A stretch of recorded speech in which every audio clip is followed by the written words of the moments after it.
이번 장은 4단자 망입니다. 4단자 망은 단자가 4개인 망을 얘기하죠. 단자가 4개라고 하는 것은 지금 보는 것처럼 이렇게 1번하고 1-, 2번하고 2- 이렇게 4개의 단자가 있는 망을 이야기합니다. 이 망을 가지고 회로 해석을 하는 것이다. 이렇게 기억하시면 돼요. 그럼 이 망에서는 요 왼쪽을 1차 입력이라 그러고 요 오른쪽을 2차 출력이라고 하죠. 그리고 단자가 입력 단자 2개와 출력 단자 2개가 있습니다. 요거는 다시 이야기하면 이렇게 한번 보시면 입력 쪽에는 전압이 가해지고 전류가 흐르고, 마찬가지로 출력 쪽에도 전압이 있고 전류가 흐르고, 이렇게 전압과 전류 4개가 있는 것을 확인할 수가 있습니다.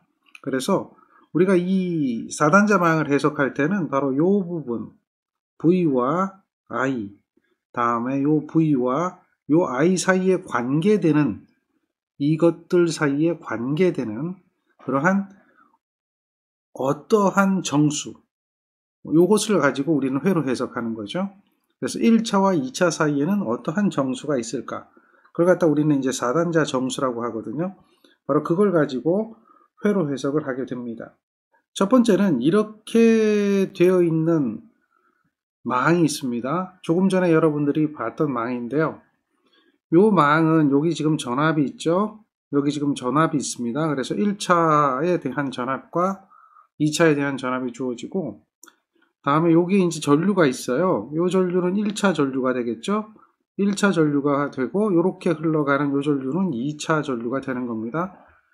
이들 사이에 어떠한 정수가 존재한다라고 했죠. 그 정수의 종류는 대략 5가지 정도로 이야기해 볼 수가 있어요. 그러니까 이 문제를 해결하려면 우리는 1차와 2차 사이에, 즉 V1과 여기 I1, 또 V2와 I2 사이에 어떠한 정수를 가지고 그 관계를 이해해서 그걸 가지고 회로를 해석하는데, 그것을 갖다가 지금 이 문제는 Z 파라미터라고 이야기를 하는 겁니다.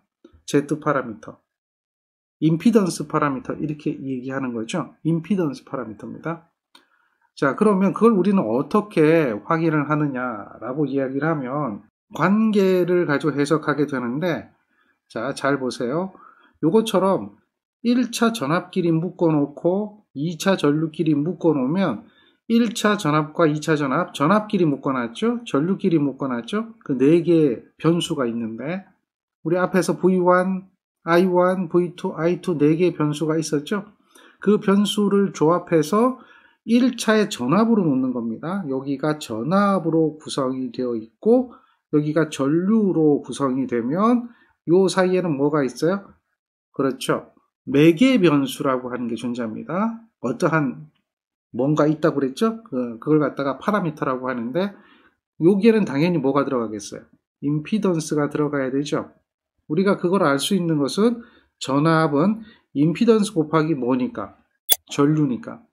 단지 이제 그걸 표현할 때에 1차와 2차 간에 대한 지금처럼 이렇게 행렬로 표현한 것 뿐입니다. 행렬로 표현했다. 이게 전류가 앞에서 구하는 값이 된다면, 지금 보면 전압은 시작했죠? 근데 요거는 뭐가 되겠어요? 전류는 이렇게 됐죠? 그러면 이제 곱하기 여기 뭐가 되겠어요? 전압이 되어 있죠? 그럼 여기는 뭐가 들어가야 돼요? 당연히 어드미턴스, 이렇게 얘기하는 거죠? 즉 임피던스 파라미터라고 하는 거, 임피던스 정수라고 하는 것은 요 관계에서 요거를 전압과 어떤 회로에서 얘기하는 거예요. 어떤 회로에서 4개의 변수가 있는데 그 중에 전압을 중심으로 해서 계산하면 매개 변수, 요거는 이제 임피던스 파라미터가 되는 거고, 전류를 하고 구해보면 당연히 뭐가 돼요? 어드미턴스 파라미터가 되는 겁니다. 요것처럼 요렇게 섞이죠? 섞이는 걸 우리는 뭐라고 얘기하죠? 하이브리드 파라미터, 이렇게 얘기하거든요. 그러니까 여러분들 자동차도 우리가 알고 있는 기관, 엔진, 이거하고 모터하고 2가지를 섞었으면 하이브리드, 이렇게 얘기하죠. 바로 그러한 2가지가 섞이는 형태인 하이브리드 파라미터입니다. 자, 여기는 지금 전압은 1차고 전류는 2차가 되어 있는 거죠. 그럴 때는 하이브리드라고 하는 H라고 하는 공통적인 사항이 이제 하이브리드로 나타납니다. 그 H라고 하는 이러한 형태로 표현할 수 있겠고, 요거가 전류가 1차고 전압이 2차가 된다. 이제 1차, 2차가 바뀌는 거죠. 그러면 하이브리드 G 파라미터, 하이브리드 H 파라미터 이렇게 얘기하는데요. 요 두 가지는 뭐 크게 잘 사용을 하지 않습니다. 그 다음에 1차 전압과 1차 전류, 2차 전압과 2차 전류 요 사이에는 매개 변수가 존재했죠. 근데 이 매개 변수는 4단자 정수라고 얘기하거든요. 근데 공통점이 없어요. 그러니까 요거는 공통점이 임피던스로 다 되고 이거는 어드미턴스로 되는데 이거는 이 4개의 성질이 다 틀려요. A, B, C, D 4개의 성질이 다 틀려서 이것을 갖다 뭐라고 얘기하냐면 전송 행렬. 1차와 2차 사이 전송 정수라고 하거든요. 전송 행렬. 이렇게 전송 상태를 나타내는 이런 상태로 보는 4단자 정수라고 하죠. 이걸 이제 우리가 4단자 정수 이렇게 얘기합니다. 그래서 요거에 대해서 집중적으로 여러분들이 공부를 하게 될 겁니다. 이해하시겠죠? 그 다음에 2차를 구하면 1차가 이렇게 넘어가죠? 넘어가면 돼요. 그러면 요게 이제 뭐가 되냐면 역행렬이 된 거죠. A, B, C, D에 대한 역행렬입니다. 행렬 중에서 어떻게 된다? 역행렬을 적용해 주는데요. 이때에 요 앞에 뭐가 하나 더 들어가야 돼요. 그게 이제 AD-BC라는 값이 들어가야 되는데요. 4단자 정수 성질상 이 AD-BC는 1이 됩니다. 그래서 1분의 1이 돼서 이게 생략이 된 거죠. 그래서 역행렬의 뒷부분만 표현이 되어 있는 상태가 됩니다. 즉 다시 말해서 4단자 정수, 즉 4개의 단자 사이에 여러 가지 어떤 매개 변수가 존재하게 되는데 그 매개 변수가 임피던스, 어드미턴스, 하이브리드, 다음에 전송 이렇게 해서 표현을 할 때 여러분들 요거를 이해를 하고 이거를 계산하는 방법, 이거를 계산하는 방법 이런 것들을 배우게 되는 거죠. 자, 여기서 여러분들은 이제 이것의 의미 이걸 좀 잠깐 기억을 해야 돼요. 행렬인데 행렬을 지금 어떻게 했냐면 곱셈을 했습니다. 뭐 다른 많은 부분들 이것을 얘기하는 게 아니라 단순하게 행렬의 곱셈 요 정도만 할 수 있으면 이 내용은 어렵지 않습니다. 행렬의 곱셈을 할 때는 이제 그 2차 정방 행렬, 3차 정방 행렬 이렇게 얘기하는데 행렬에도 종류도 여러 가지가 있는데요.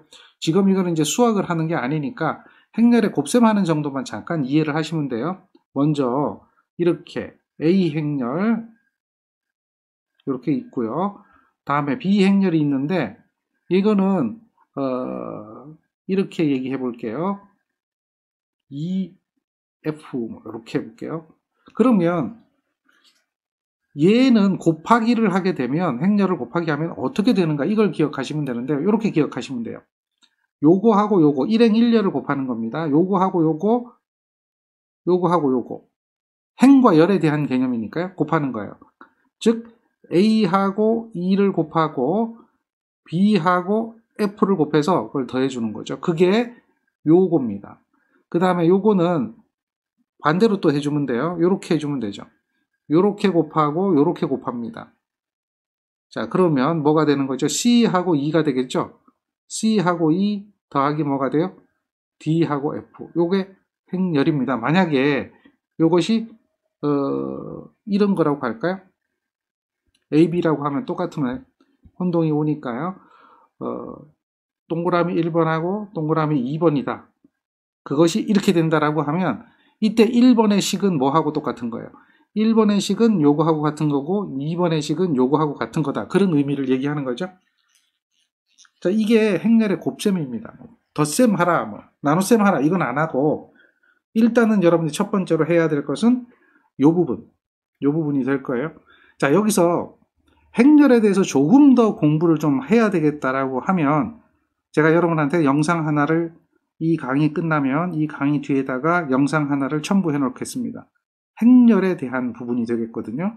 그 행렬에 대한 구체적인 이야기를 해드릴 테니까 그 영상으로서 추가 공부를 좀 해주시고 오늘은 이제 요 정도만 하라는 이야기죠. 요 정도만. 그러면 이해가 충분히 될 것이다. 행렬의 곱셈. 만약에 행렬이 이렇게 되면 어떻게 될까요? A하고 B하고 C하고 D에다가 E, F, G, I면 어떻게 될까? 이렇게 되는 것도 이제 할 수가 있겠죠? 행렬의 곱셈이 됩니다. 이때는요, 어떻게 하면 되냐면, 첫 번째, 요 위에 거하고 똑같이 하면 돼요. 위에 거하고 똑같은데, 요게 없다고 생각하는 겁니다. 얘가 없다. 얘가 없다고 생각하면, 어떻게 되죠? 없다고 생각하면. 그렇죠. 똑같죠. 예, 없다고 생각하면 첫 번째는 A하고 E를 곱하죠. B하고 G를 곱합니다. A하고 E를 곱하죠. B하고 G를 곱하죠. 그리고 더해준 겁니다.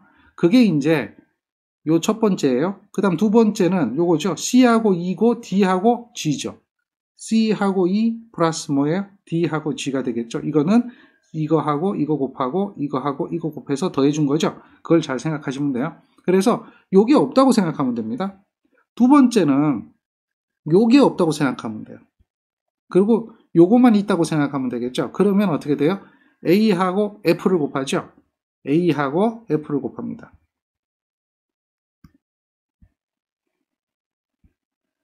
자, A하고 F를 곱하고 그 다음 뭐예요? B하고 I를 곱하죠.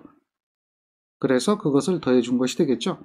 그 다음에 이건 뭐예요? C하고 F를 곱하고 D하고 I를 곱하죠. 이 위에 거하고 똑같은 겁니다. C하고 F를 곱하고 뭐예요? D하고 I를 곱합니다. 이런 형태로 나타낼 수가 있어요. 이거는 뭐가 되냐면 4개가 나오죠. 4개가 나올 때는 이거는 뭐예요? 이렇게 볼 수가 있어요. 새로운 4단자 정수 A0, B0, C0, D0를 얘기할 때 A0 값은 이것이 되는 거고 B0 값은 이것이 되는 거고 C0 값은 이것이 되는 거고 D0 값은 이것이 되는 겁니다. 행렬에 대한 곱셈이에요. 어렵지 않죠? 이게 이제 원리가 요겁니다. 1, 1, 1, 2를 곱한 거죠. 2, 1, 2, 2를 곱한 거죠. 그렇게 되는 것이 행렬의 곱셈이다 라고 하시면 돼요. 자, 이해되겠습니까?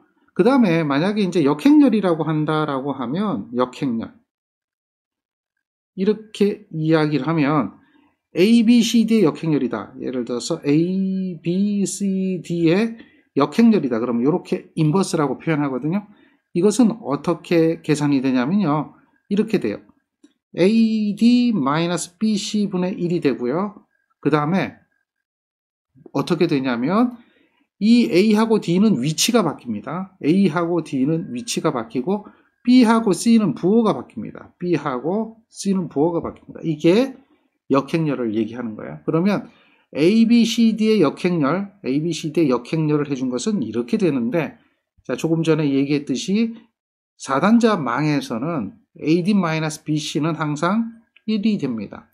AD-BC, 물론 이거 증명할 수가 있는데요. 조금 복잡한데 어쨌든 뭐 행렬에서 기억하실 때 AD-BC는 1이다. 4단자 정수에서 이거는 4단자 정수. 이러한 관계가 성립한다라고 하는 거 기억을 해주면 됩니다. 자, 이 부분이었죠. 임피던스라고 이야기를 했단 말이에요. 임피던스 파라미터 이야기했단 말이에요. 그럼 임피던스 파라미터라고 하는 것은 지금 이야기할 때, 이 Z 파라미터라고 하는 것은 V1, V2는 Z 파라미터죠. 요게 매개 정수가 Z11, Z12, Z21, Z22가 되고 거기에 뭐가 되느냐? I1, I2다라고 하는 것을 이야기하는 것이다. 이걸 이해해야 돼요. 그래서 Z 파라미터라고 이야기했기 때문에 이와 같이 되는 겁니다. 자, 이해되시겠어요? Z 파라미터이기 때문에. 따라서 좀 또 의미를 기억해야 돼요. V1은 얼마죠? V1은 얼마인지 몰라요? 그러지만은 I1은 4A죠. 자, 다음에 V2는 얼마인지 모르죠? 근데 I2가 1A죠.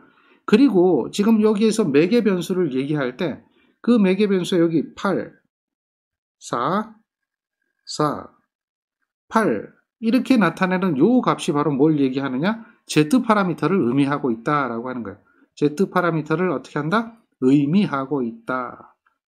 자, 그래서 요것들이 이제 이게 네트워크 망이 되는 거죠. 이 네트워크 망의 매개 변수가 8448인데 그것이 바로 뭐다? Z 파라미터라는 거예요. 그럴 때 뭘 구하라고 그랬냐면 이 문제에서는 전압 V1과 전압 V2가 빠르게 구해진 것은 어느 것이냐 해서 전압과 전류의 관계 임피던스 파라미터로 전압을 구하는 뭐 이런 문제가 되는 거죠. 그러니까 여기다 대입을 하는 겁니다. 8, 4, 4, 8 이것을 의미하죠. 그러니까 이게 뭐냐면 Z11, 이게 뭐예요? Z12, 이게 Z21, 이게 뭐죠? Z22일 때에 전류가 4A, 1A죠. 그러니까 1차 전류가 4A, 1A, 2차 전류 이렇게 되는 것이 되겠죠. 그래서 이러한 내용을 가지고 이러한 공식을 완성해 주는 겁니다. 자, 이 문제를 해결하려면 먼저 문제가 얘기되고 있는 부분은 이해를 해야 되는 거예요. Z 파라미터로 표시되는 이라고 얘기했기 때문에 반드시 Z 파라미터라면 요 내용을 알고 있어야 되는 거고 거기에 지금 이러한 수치들이 주어진 거의 의미는 바로 이러한 의미다. 따라서 이것을 행렬을 곱셈을 계산을 하는 거죠. 행렬의 곱셈을 계산할 때는 1행 1렬이잖아요. 이게 8하고 4하고 곱하죠. 8하고 4하고 곱합니다. 그 다음에 얼마예요? 4하고 1하고 곱하죠. 1하고 곱합니다.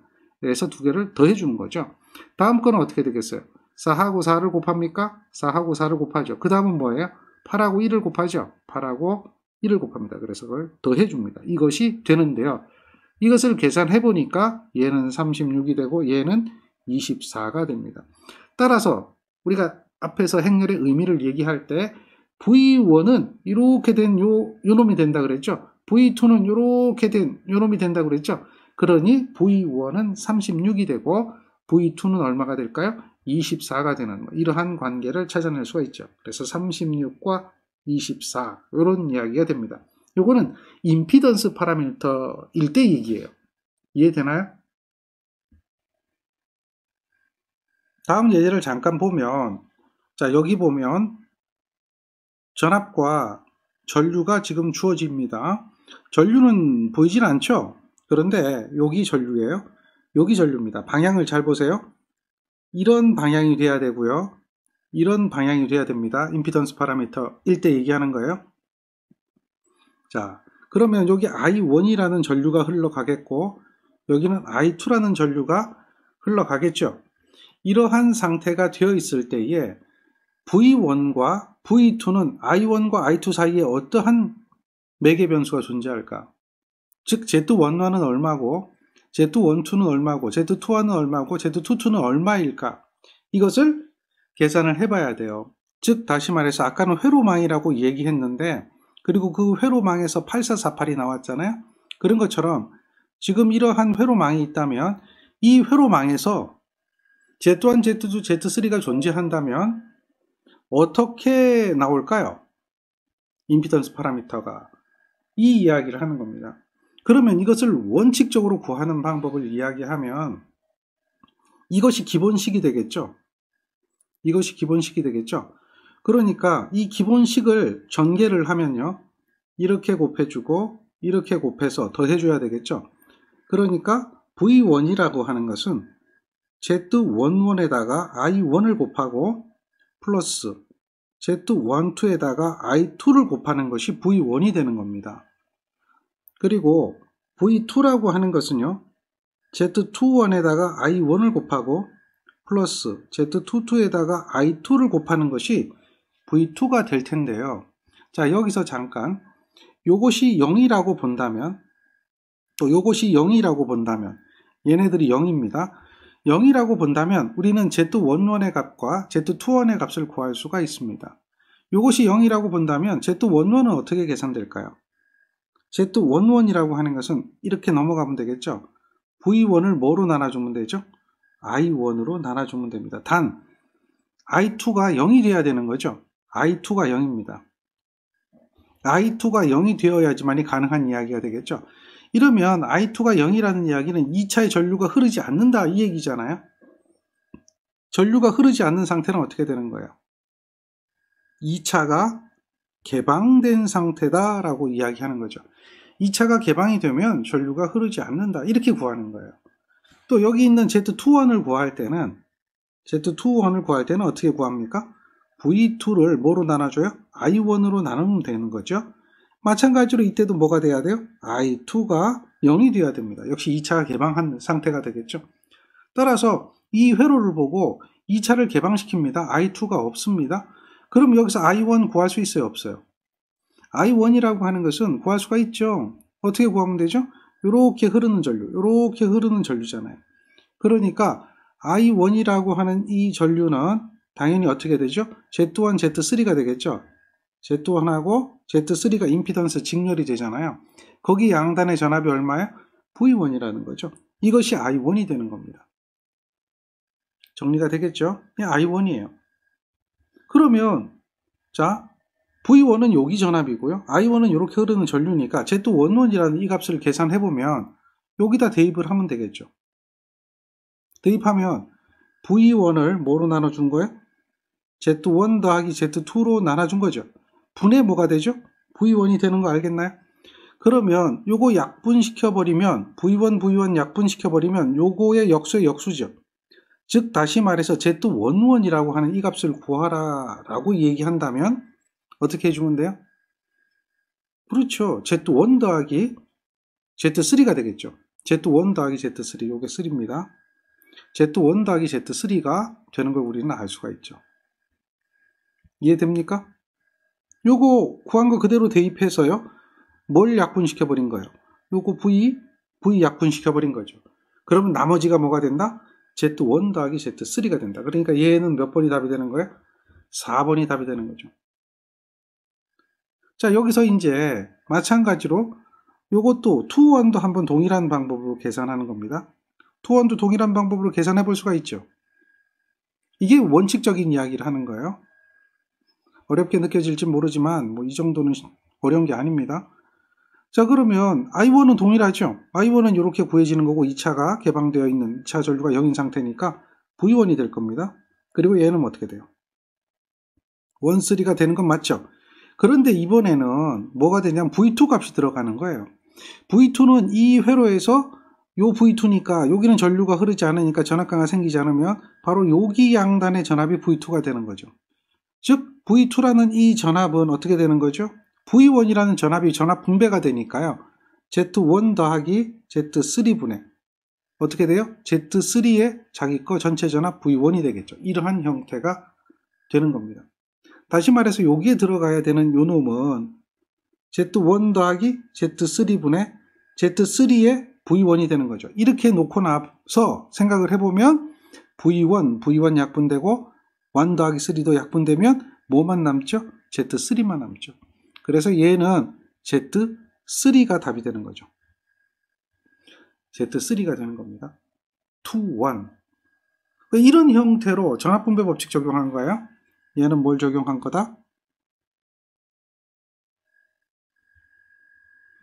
그대로 적용해서 이렇게 나온 거니까요. 이런 정도를 이해하는 것은 뭐 충분히 할 수가 있을 겁니다. 그런데 지금처럼 이렇게 계산하는 게 쉽습니까? 어렵습니까? 어렵죠. 그렇게 느끼기에 당연할 겁니다. 그게 정상적인 거죠. 반대로 또 이런 경우를 생각해 볼 수가 있어요. 어떤 경우냐면 이번에는 요거를 구하는 거죠. 요거를 구한다라고 하면 어떤 걸 0을 만들어 버리냐면 요걸 0으로 만들어 버리는 거예요. 요게 0이 되고 요게 0이 되는 거죠. 그럼 얘네들이 없다고 보면 I2분의 V1 I2분의 V1 즉 다시 말해서 V1을 I2로 나눌 때는 얘가 뭐가 되는 거예요? Z1, 2의 값이 되는 거죠. 물론 여기서는 뭐가 0이 돼야 돼? I1이 0이 돼야 되고 이거는 1차 개방 상태가 되는 걸 의미하는 거죠. 마찬가지로 Z22를 계산하려고 한다면 Z22는 어떻게 돼요? 여기 있는 V2를 I2로 나눈 거죠. V2를 I2로 나누는 겁니다. 그리고 I1이 역시 0이 돼야 되는 거죠. 이러한 방법으로 역시 동일하게 이 식을 기준으로 해서 이렇게 되고 이렇게 되는 거 이거는 여러분들이 이해는 하고 있어야 돼요. 실제 계산은 못하더라도 지금 요 식을 가지고 요 파란색으로 쓴 거 요거는 유도해 낼 수 있어야 되고 그것의 의미는 알아야 돼요. 여기 빨간색으로 된 거 이거는 2차적인 이야기고 요거는 지금처럼 이렇게 기본식 얘를 갖다 뭐라고 하는 거야? 기본식이 되겠죠. 기본식을 행렬을 곱셈을 해서 기본식을 알고 있어야 되고 그 기본식에 의해서 이렇게 행렬의 곱셈에 의해서 표현이 되는 거죠. 그래서 이러한 전압과 전류의 방정식을 찾아내고 그거에 의해서 요놈들을 구하는 방법은 알아야 돼요. 자, 그게 이제 원칙이고 지금처럼 Z11을 구하라 그러면 이렇게 계산을 해줘야 되는데요. 이게 어렵단 말이죠. 어려워요.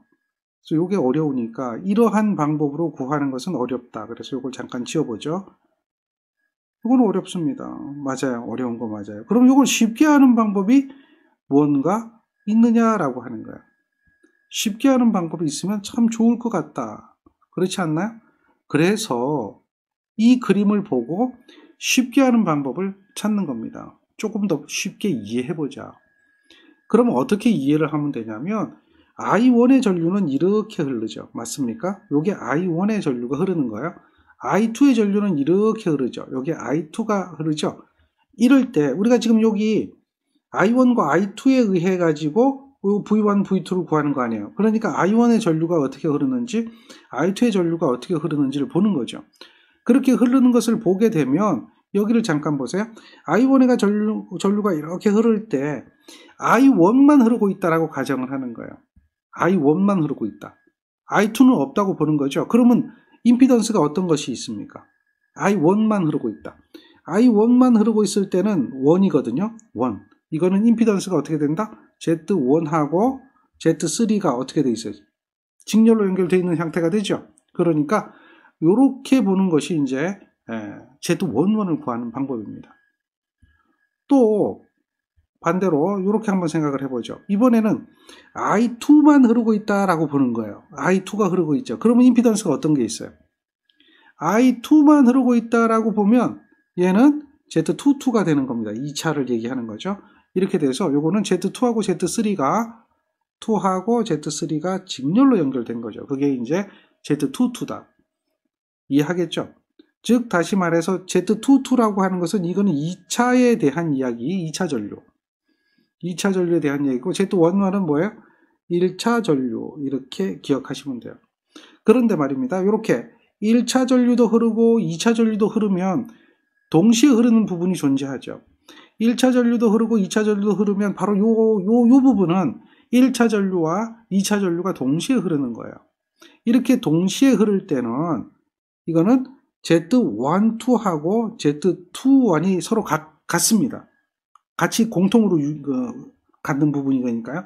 공통인 부분이 되고 동시에 흐르는 I1, I2가 동시에 흐르는 부분이 되기 때문에 그게 뭐가 돼 있어요? Z3죠. 그래서 Z11과 Z22, Z122와는 이렇게 표현을 해보면 이거는 우리는 여기에 대한 전체적인 임피던스 행렬을 쉽게 그림을 보고 이해해서 알게 되는 거죠. 그래서 지금 우리가 문제 요구하는 부분이 이거였기 때문에 Z11이었다. 맞습니까? Z11이었다 이거. Z11이었다라고 보면 이렇게 전류가 흐르는 거니까 1 더하기 3네. 1 더하기 3네. 답은 뭐죠? 4번이라고 하는 것을 금방 찾아낼 수가 있는 거죠. 정리가 되죠?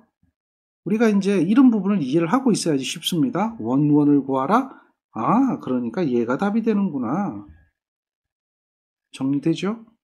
그래서 기본식을 알고 기본은 할 수 있어야 됩니다. 기본식을 모르는 상태에서 뭐 다른 것을 이야기한다라고 하는 것은 어렵다는 거죠. 요게 이제 임피던스 행렬을 우리가 쉽게 이해하는 방법입니다. 자, 요게 기본 문제인데요. 잘 보세요. 조금 전에 거하고 반대되는 개념입니다. 여기 지금 얼마 나왔냐면 요러한 값이 나와 있거든요. 요러한 값. 이거는 8448의 역행렬이에요. 8448의 역행렬이에요. 조금 전에는 우리가 3624였죠. 전압이 3624였잖아요. 임피던스에서는 3624였었는데 요게 우리가 구했어요. 그런데 그때 전류가 얼마였어요? 전류가 4A, 1A가 주어졌죠. 우리는 지금 여기서 그 반대되는 개념을 구하는 거예요. I1, I2를 구하라 이렇게 얘기하고 있어요. 그리고 문제가 요구하는 사항이 뭐라고 얘기하고 있냐면 이거는 어드미턴스 파라미터가 그림과 같다. 그리고 V1이 주어지고 V2가 주어지고 I1, I2의 값을 구하라 이런 이야기가 되는 거예요. 그리고 어드미턴스 파라미터에 대한 요게 어드미턴스 파라미터가 주어진 거죠.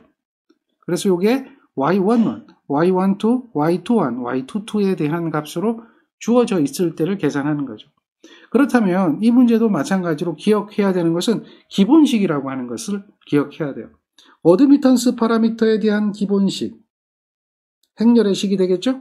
이거는 당연히 I1하고 I2를 계산하는 건데 여기는 얼마예요? 어드미턴스 정수가 들어갈 것이고 이거는 전압이 36에 24가 주어지는 거죠.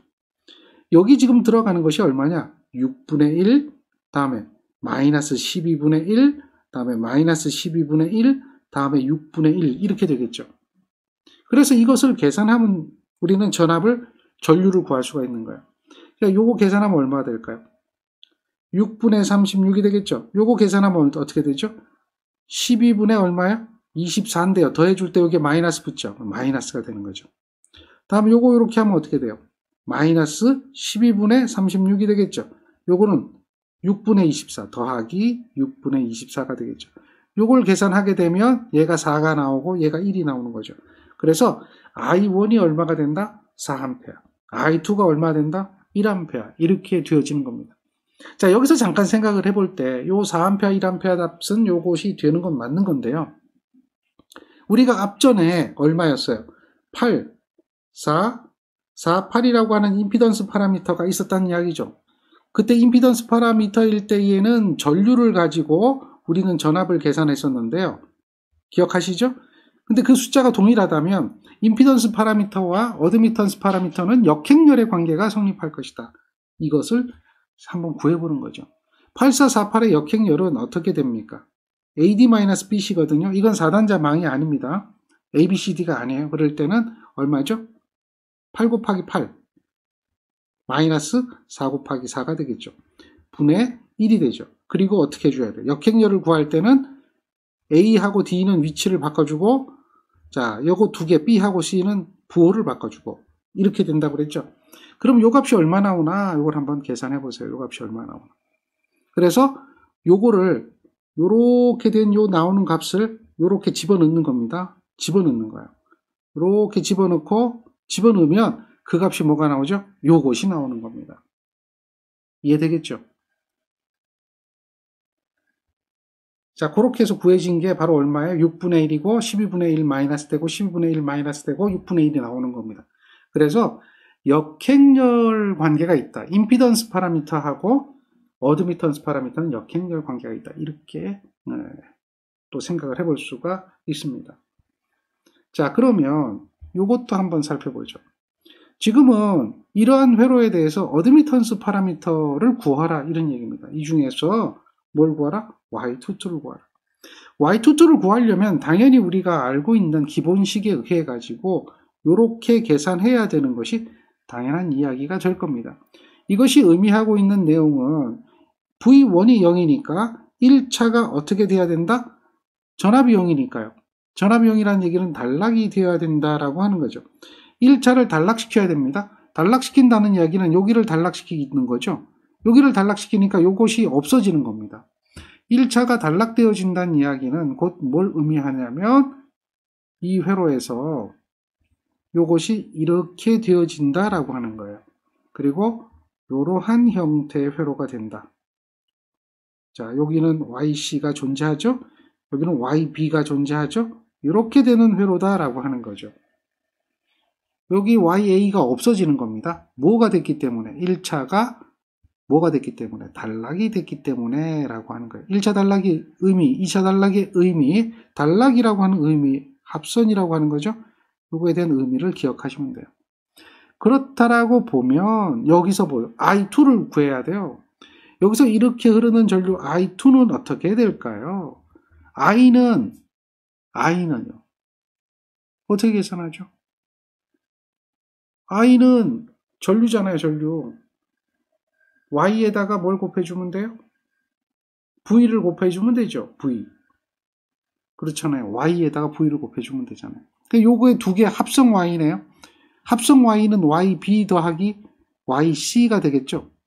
거기에 뭘 곱해줘요? V를 곱해주잖아요. 이렇게 이제 우리가 계산하는 I2가 되는 거죠. 이해됩니까? 그래서 요거잖아요. I2에다 대입하는 거예요.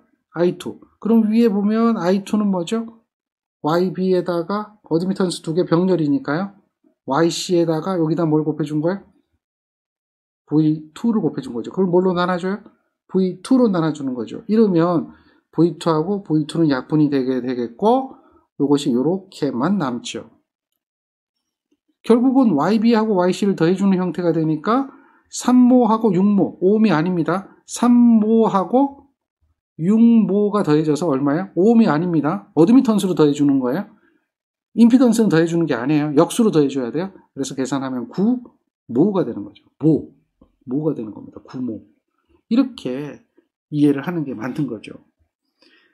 그런데 마찬가지로 지금처럼 구하는 것은 또 상당히 되게 어렵다 이런 개념이 되는 거예요.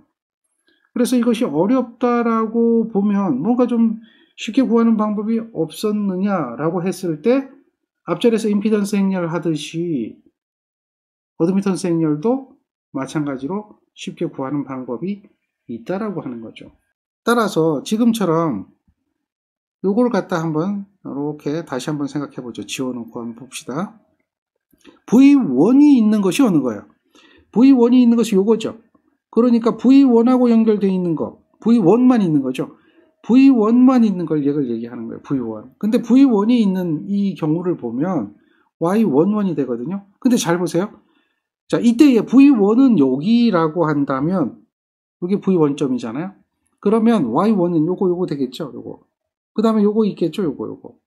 이때의 V1을 구할 때는 2차는 단락되잖아요. 그죠? V2가 0이 되는 거니까 이렇게 되는 겁니다. 그러니까 요거 두 개가 무슨 연결되어 있어요? 병렬 연결되어 있기 때문에 Y11은 YA모 더하기 YB모가 되는 겁니다. 자, 그리고 이번에는 V2가 있다라고 가정을 하는 거예요. V2만 있다라고 가정을 하면 요게 V2가 되겠죠. 여기 V2. V1은 단락돼야 돼요. 단락되는 거니까 이런 형태가 될 겁니다. 요것이 되면 Y22가 되는 거예요. Y22는 뭐가 되죠? YB 더하기 YC가 되는 거죠. 지금 요걸 구하라고 했기 때문에 얼마예요? 3모하고 6모를 해서 9모로 우리가 답이 나오는 거죠. 요게 이제 문제가 되는 거예요. 그 다음에 이번에는 이렇게 되는 거죠. 여기가 V1이었고 여기가 V2였잖아요. V1은 이렇게 가고 이렇게 갔었죠. 여기가 단락됐었고요. 그러면 바로 이 부분은 V1과 V2가 공통으로 되는 부분이다라고 하는 거죠. 그래서 그것이 Y21하고 Y12 이것인데 그게 뭐죠? YB 뭐 이렇게 되는 거예요. YB. 자, 이때 YB는요. 부호가 중요한데요. 부호가 전류가 이렇게 흘러가고 이렇게 흘러가는 거잖아요. 그래서 요게 I1에 대한 전류고 요게 I2에 대한 전류가 흐르는 방향인데 서로 상쇄되고 있죠. 그렇기 때문에 그때는 뭐가 되는 거예요?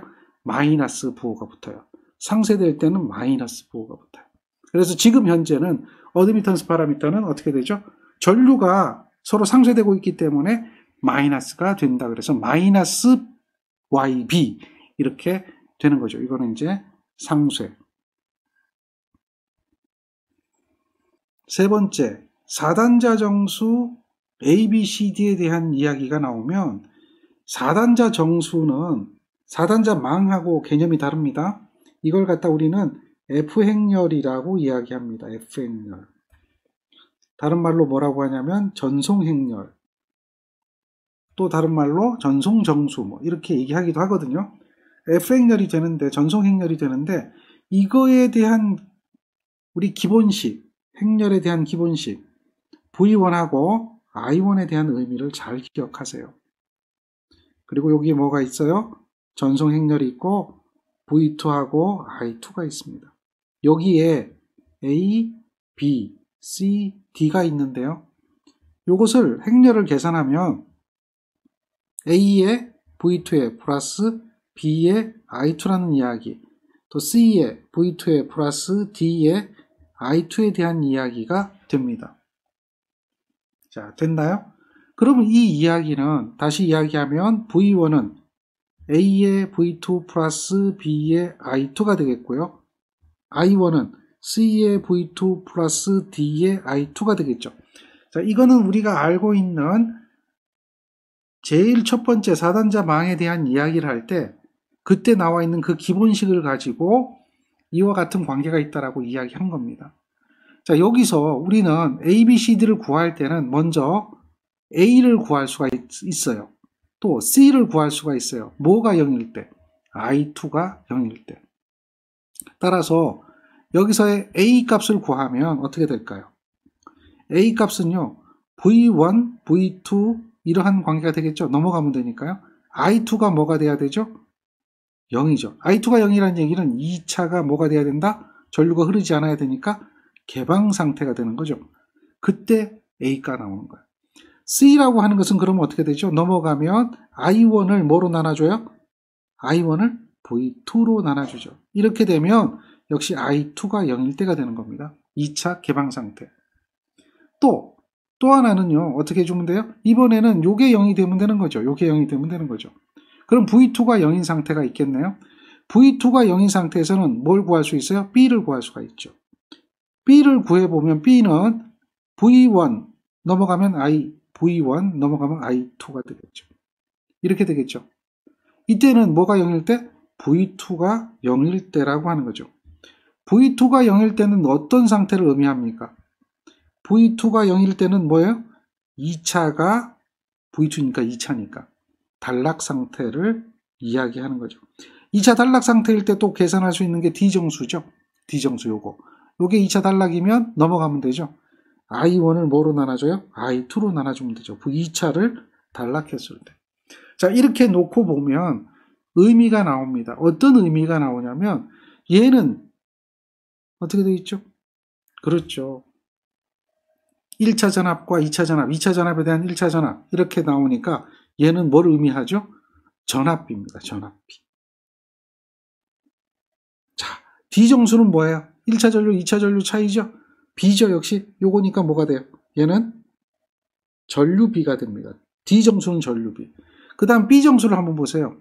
I분의 V죠. 1차, 2차에 대한 건데 I분의 V죠. 그러니까 이건 뭐예요? B는 임피던스. 임피던스 차원이죠. 차원을 갖습니다. 자, C정수는 V분의 I죠. 그러니까 얘는 뭐예요? 어드미턴스 차원을 갖습니다. 어드미턴스예요. 그러니까 얘네들은 전압비, 전류비, 어드미턴스, 임피던스니까 공통적인 부분이 하나도 없죠. 공통적인 부분 하나도 없어요.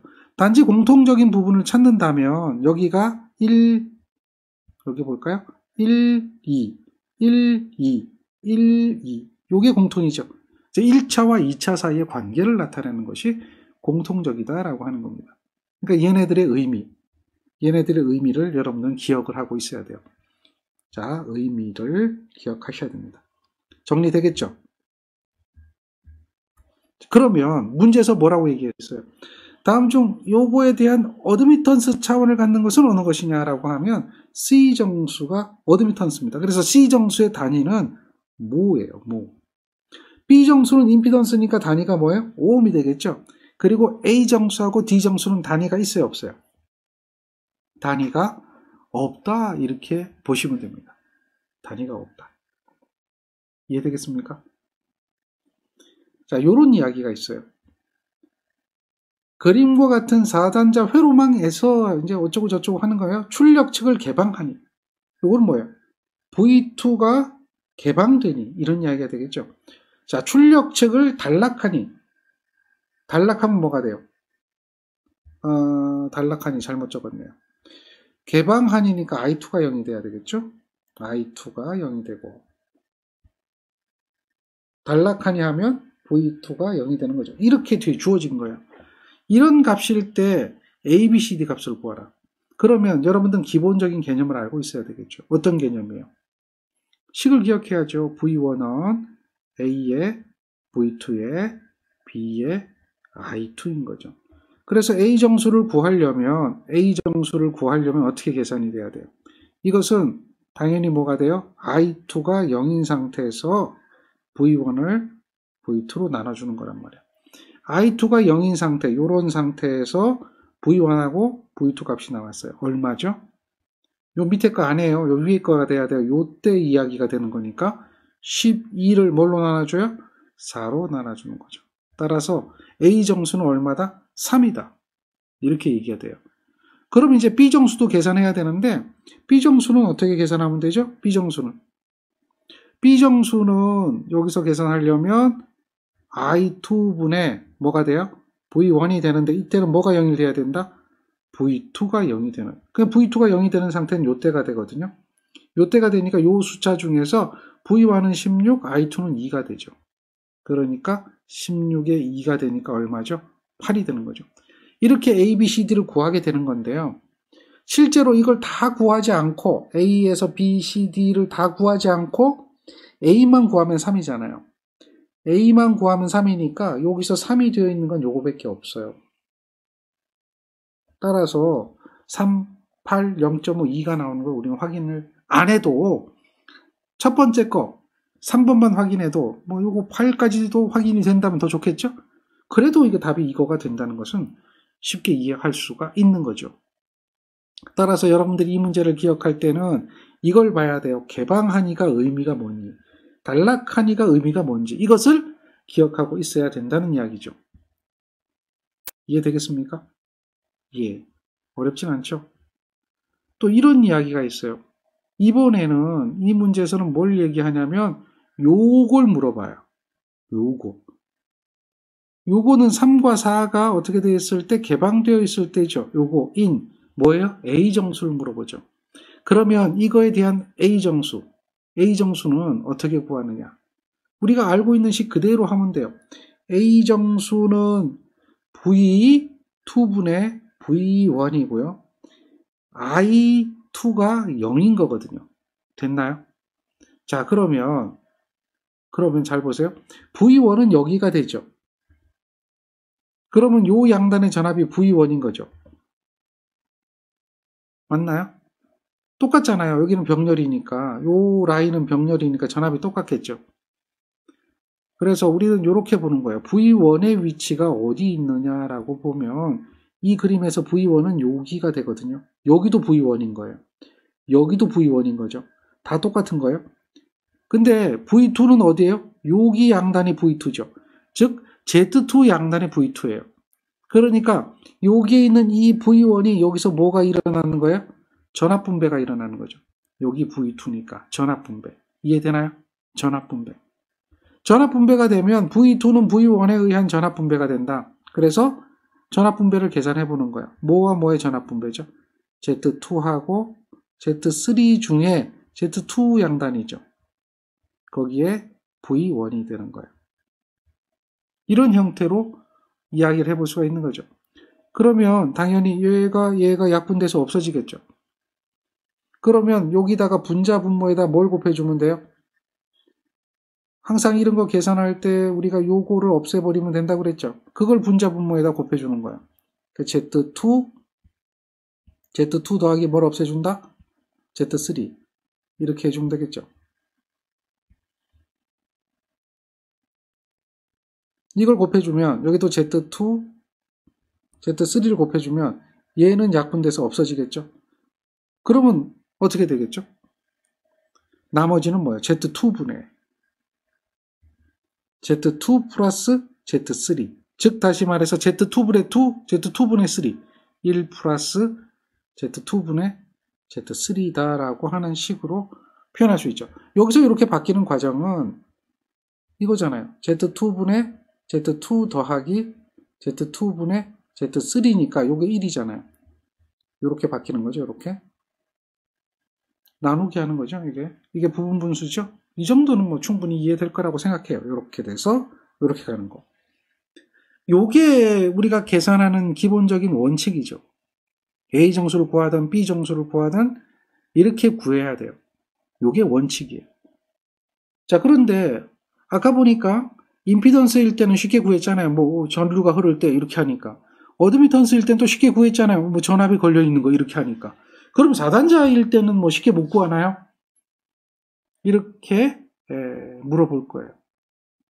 당연히 쉽게 구하죠. 그래서 그 쉽게 구하는 방법을 알려주면 두 가지 방법을 알려줄 거예요. 두 가지 방법을. 그걸 기억을 하시면 돼요. 먼저 우리는 이런 4단자 정수의 의미 중에서 종속이라고 하는 연결이죠. 직렬 연결, 병렬 연결 말고요. 종속 연결이에요. 종속 연결. 직렬 연결, 병렬 연결 여러분들 보셨잖아요. 근데 4단자 정수는 직렬 연결, 병렬 연결의 개념보다는 종속 연결에 대한 개념을 가지고 공부를 하셔야 돼요. 종속 연결. 이 회로를 갖다가 어떻게 보냐면 첫 번째 방법입니다. 요거는 이제 책에 많이 나와 있고요. 이렇게 해라라고 이야기를 하는 겁니다. 책에서는. 자, 그 이야기인데요. 어떻게 보냐면 종속의 형태니까요. 이렇게 보는 겁니다. 요거 하나가 있고요. 또 요거 하나가 있죠. 또 요거 하나가 있죠. 이렇게 몇 개의 종속으로 본다? 3개의 종속으로 본다는 거예요. 다시 말해서 요 부분은 이렇게 되어진 4단자 정수가 있을 거고요. 요게 Z1이 되겠죠. 요 부분은 뭐가 있어요? 이렇게 되는 4단자 정수가 하나 있고요. 요건 Z3가 되겠죠. 가운데 부분은 요러한 4단자 정수가 되겠죠. 요렇게 생긴 4단자 정수가 있는데 요거는 뭐야? Z3가 되네. 요게 Z2네요. 여기가 Z2죠. 이런 형태란 얘기죠. 그래서 요거를 요렇게 나누어서 3개가 무슨 연결되어 있다? 종속 연결되어 있다. 뭐 이런 형태로 보는 겁니다. 종속. 그러면 우리는 이제 요렇게 생긴 4단자 정수를 구하고요. 요렇게 생긴 4단자 정수를 구하는 거예요. 즉 요거 하나만의 회로에 대한 4단자 정수를 구해보면 1 이렇게 병렬로 연결된 거니까요. 0 Z분의 1, 1입니다. 그러니까 요거를 계산하면 1, 0 Z분의 1, 1입니다. 요렇게. 그래서 요런 그 형태는 요렇게 연결된 형태는 10Y1의 형태, 10Y1의 형태가 되는 거예요. 이런 형태로 될 거고 요거는 가운데 있는 요거는 1Z01의 형태가 됩니다. 그래서 요거는 1Z3, 0, 1이 됩니다. 그래서 요거를 다 곱하면 돼요. 요거를. 그래서 요걸 다 곱하면 행렬의 곱셈이 되는 거죠. 행렬의 곱셈이 되는데 첫 번째로 요거부터 계산하는 거죠. 요거부터 곱해서 어떻게 만들어줘요? 그거부터 곱해서 만들어주는 게 4단자 정수를 요렇게 만들어주는 거죠. 요렇게. 그리고 요걸 곱해주는 거죠. 이런 형태로. 요거는 1, 0, Z2분의 1, 1은 그대로 있을 거고요. 요걸 곱셈을 해주는 겁니다. 곱셈을 해주면 1하고 1, 0하고 0이니까 1이 되겠죠. 다음에 요거 1하고 요거 곱하고 요건 0이 되죠. 그러니까 여기는 Z1분의 1이 될 겁니다. 이런 식으로. 그 다음에 요거는 1하고 Z3하고 0하고 1이죠. 그러니까 이건 Z3이 되겠죠. 다음에 요거는 어렵진 않아요. Z3, 1이죠. 그러니까 Z1분의 Z3가 되고 더하기 1, 1은 1이 되겠죠. 이렇게 나타나는 거죠. 그래서 요걸 다시 곱해주는 겁니다. 요걸 다시 곱해주면 A, B, C, D 전체를 구할 수가 있는데요. 마찬가지로 요게 없다고 보면 1하고 요거하고 곱하죠. 그러니까 1 플러스 Z2분의 Z3가 될 겁니다. 다음에 요 밑에 있는 C 정수는 요거 곱해주면 되겠죠. 요건 좀 복잡해지겠죠. 그래서 1하고 곱하니까 Z1분의 1이 될 거고요. 더하기 요거하고 요거 곱해주죠. 즉 다시 말해서 1 플러스 요게 Z1 Z3에다가 뭘 곱해줘야 돼? Z2분의 1을 곱해주는 거죠. 이렇게 될 거고요. 자, D 정수는 여기가 되는데요. 또 B 정수는요. 이렇게 곱하면 Z3만 나오죠. 1하고 0, 3하고 1이 되니까 Z3만 남고 요거는 0이 되죠. 요거는 1이 되죠. 그러니까 여기는 1 플러스 Z1분의 Z3가 될 겁니다. 따라서 계산을 해보면 요게 A0가 될 거고요. 요게 B0가 될 거고요. 요게 C0입니다. 복잡하죠? 근데 뭐 어려운 건 아니에요. 요게 D0가 됩니다. 이런 형태로 계산할 거고요. 우리가 구하라고 하는 것은 여기서 A 값을 구하니까 바로 요거 A0 값이 되겠죠. 요 A0 값을 구해보면 1 플러스 Z2분의 Z3가 되는 겁니다. Z2분의 Z3 이렇게 답이 되는 거죠. 이걸 찾는 건데 사실 이제 요것이 기본적인 개념이거든요. 종속으로 하라고. 종속으로 계산해보라고. A0, B0를 구할 때는 지금처럼 어떻게 계산해라? 종속으로 계산해라. 이런 이야기가 되거든요. 자, 기본적인 게 있어요. 요렇게 생긴 것은 10Y1, 요렇게 가로로 된 것은 1Z01 해서 종속결합이다. 이게 원칙이에요. 근데 이것도 사실 보면은 쉬운 게 아니라 어떻게 되죠? 좀 어렵게 느껴지지 않나요? 그렇죠. 어렵게 느껴지죠.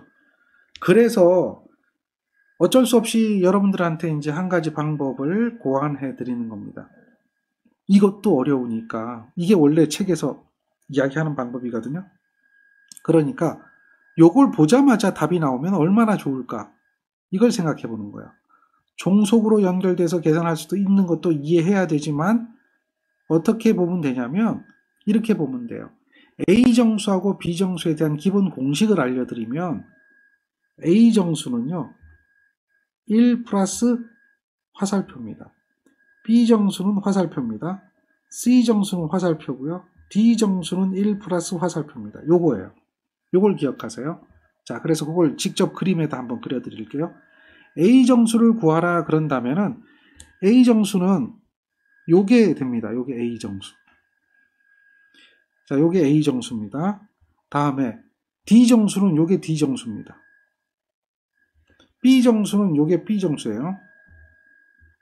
C정수는 요렇게 되는데요. C정수는 요렇게 되는데 요게 의미가 있습니다. 자, 그러면 첫 번째 ABCD를 잘 보셨죠? 자, 첫 번째 이제 한번 살펴봅시다. A정수 어떻게 되는가? A정수를 따질 때는요. 이렇게 따지라 그랬죠? 화살표 방향은 어떻게 된다고요? 화살표 방향은 요 방향입니다. 그리고 A정수는 어떻게 된다고요? 1 플러스 화살표 방향이거든요. 화살표 방향이 이 방향입니다. 뭐가 있죠? 위에가 뭐가 있죠? Z3가 있고요. 밑에가 뭐가 있죠? Z2가 있습니다. 그게 A정수입니다. 요게 A정수예요. 자, 그 다음에 D정수는 이렇게 본다 그랬죠? D정수. D정수는 화살표 방향을 보면요. 이 방향이죠. 그러니까 D정수를 구하면요. 1 플러스 화살표 방향입니다. 이 방향. 위에가 뭐가 있죠? Z3. 밑에가 뭐가 있죠? Z1이 있습니다. 방향은 어떤 방향이라고요? 이 방향인 거죠. 이 방향. 이해되겠죠? 그 방향입니다. 그래서 그 순서대로 쓰면 돼요. 그러면 이게 공식이야. 그 다음에 B정수는 어떻게 되냐면요. B정수는 화살표 방향이 이 방향이죠. 이 방향. 이렇게 가는 게 B정수인데요. 하나밖에 없죠. Z3. Z3 오음입니다. 오음이라고 그랬죠? 기억해야 돼요. 오음입니다. 그 다음에 C정수를 구해야 되는데요. C정수는 복잡해요. C정수는. 이 C정수를 구하는 게 복잡해요. 이제 요게 왜 그러냐면 하나만 있으면 요거 그냥 쓰면 되거든요. 근데 두 개가 있으니까 복잡한 거예요. 두 개가 있습니다. 그래서 이렇게 요런 모양으로 요렇게 접속된 회로를 무슨 형 회로라 그래요? 파이형 회로라 그러는데 파이형 회로의 C정수는 복잡하다. 이해되겠습니까? 복잡하다. 그래서 요렇게 병렬로 연결된 게 몇 개 있죠? 병렬로 연결된 게? 두 개 있죠? 뭐가 있어요? 병렬로 연결된 게. 뭐와 뭐가 있어요? 이게 복잡한데 Z1과 Z2가 병렬로 돼 있죠? 그러면 Z1과 Z2가 병렬로 연결된 거는 Z1과 Z2가 병렬로 연결된 거는 이런 형태가 될 거예요. 이런 형태. 그래서 여기에 Z1과 Z2가 돼야 돼요. 그리고 여기 있는 1, 2, 3가 있죠? 그거 다 더해주면 돼요. 요게 이제 뭐가 되는 거야? C정수가 됩니다. 요게 Z2가 되면 돼요. 그러면 그 값이 C0. 그래서 이걸 이야기할 때 병렬, 전체 합. 그러니까 전체 다 더해주고 병렬로 연결된 걸 두 개 곱해주는 형태. 이런 형태로 기억을 하는 거죠. 요거는 복잡하다. 그런데 말입니다. 사실 요 C정수가 복잡한데 이거는 4단자 정수에 대한 절대적인 식이 하나 있거든요. 이 4단자 정수는 A정수, D정수, 마이너스 B정수, C정수 하면 1이 된다. 이거에 대한 기본적인 개념이 하나가 있어요. 이 4단자 정수는 이렇습니다. F 행렬일 때만 가능해요. F 행렬. 즉 전송 행렬일 때만 요런 식이 성립합니다. A 정수에 D 정수 마이너스 B 정수 C 정수 하면 1이 된다. 그러면 여기서 C 정수를 구한다는 것은 어떻게 해주면 되죠? AD 마이너스 1이 되겠죠. 그리고 뭘로 나눠주면 돼요? B 정수로 나눠주면 되죠. 이래도 계산을 할 수가 있습니다. 요거는 이제 뭐 이런 문자로 표현하면 좀 복잡하겠지만 만약에 숫자로 표현한다면 훨씬 더 쉽겠죠. 숫자로 표현한다면. 그래서 C 정수를 구하는 방법은 이렇게 계산할 수가 있습니다. 이거는 B 정수를 구할 때도 그래요. B 정수를 구할 때도. 그거는 이제 조금 다른 개념. 즉 요게 파이형이 아니라 T형일 때 개념이죠. T형일 때. 일단 요거는 파이형일 때 얘기하는 거고요. 그래서 C 정수의 식이 조금 복잡해진다. 이 정도로 참고하시면 됩니다. 이해되겠습니까? 예, 요게 좀 복잡해진다. 그 A, B, C, D를 구하는 방법에 대한 이야기를 하는 거죠. A, B, C, D를 이렇게 구해라 라고 하는 겁니다. 자, 그래서 한 가지 더 볼게요. 자, 이런 회로가 이제 T형 회로가 됩니다. 그러면 동일한 방법을 한번 적용을 해본다는 얘기죠. 동일한 방법을 적용해보면 A 정수를 구하라 그러면 이렇게 하면 A 정수가 구해집니다. 맞습니까? 이 방향은 A 정수. 그 다음에 이 방향은 무슨 정수가 되겠죠? 이 방향은 D 정수가 되겠죠. 그래서 A 정수를 구하면 1 플러스 방향을 보니까 4하고 4입니다. 위에 거 아래 거 그대로 쓰면 되죠.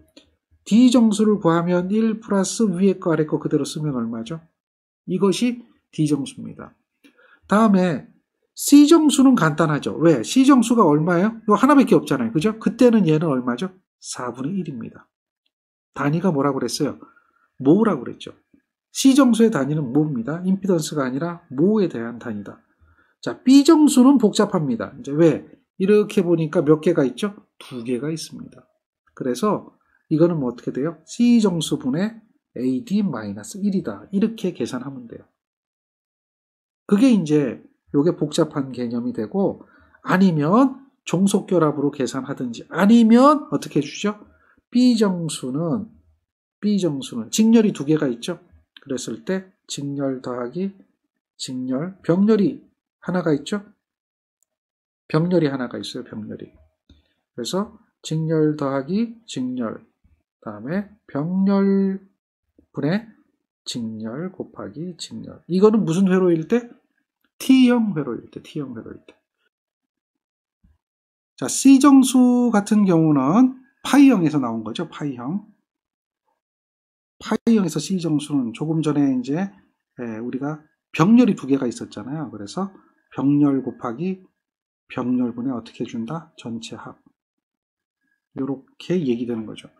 그래서 요거 같은 경우는 이렇게 보면 되죠. 직렬이 4, 병렬이 4죠.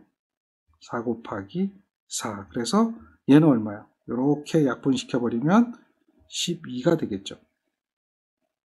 이해되겠죠? 10이 나옵니다. 그런 식으로 계산하시면 돼요. 요거는 얼마죠? 2가 되겠죠? 요것도 2가 되겠죠? 자, A정수 2, D정수 2, 다음에 C정수 4분의 1, B정수 12. 뭐 이렇게 되는 것을 우리는 계산을 통해서 확인을 해볼 수가 있습니다. 그러면 AD-BC가 1이 되는가 한번 생각해 보면 되겠죠. 이해되겠습니까? A하고 D하고 곱해보세요. A정수 2, 다음에 D정수 2, 마이너스 B정수가 얼마죠? 4분의 1, C정수가 얼마야? 12입니다. 그러면 AD-BC죠? AD-BC는 1이 되는 거 맞나요? 4-3이니까요.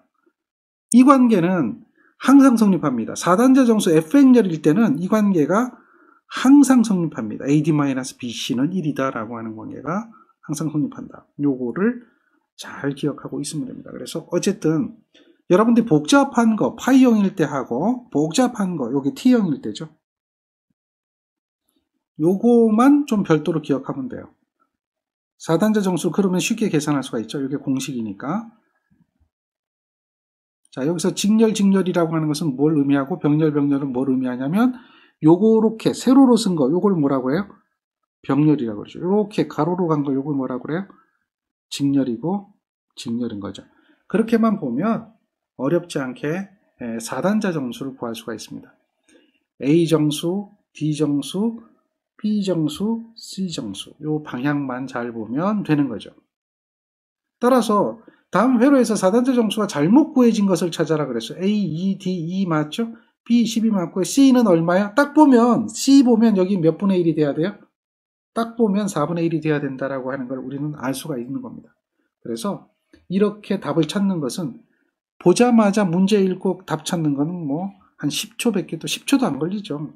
금방 여러분은 답을 찾아낼 수가 있는 겁니다. 요게 4단자 정수를 구하는 방법입니다. 자, 4단자 정수 구하는 방법 이해했습니까? 4단자 정수 구하는 방법 이해했습니까? 좋습니다. 거기까지 잘 정리해 주세요.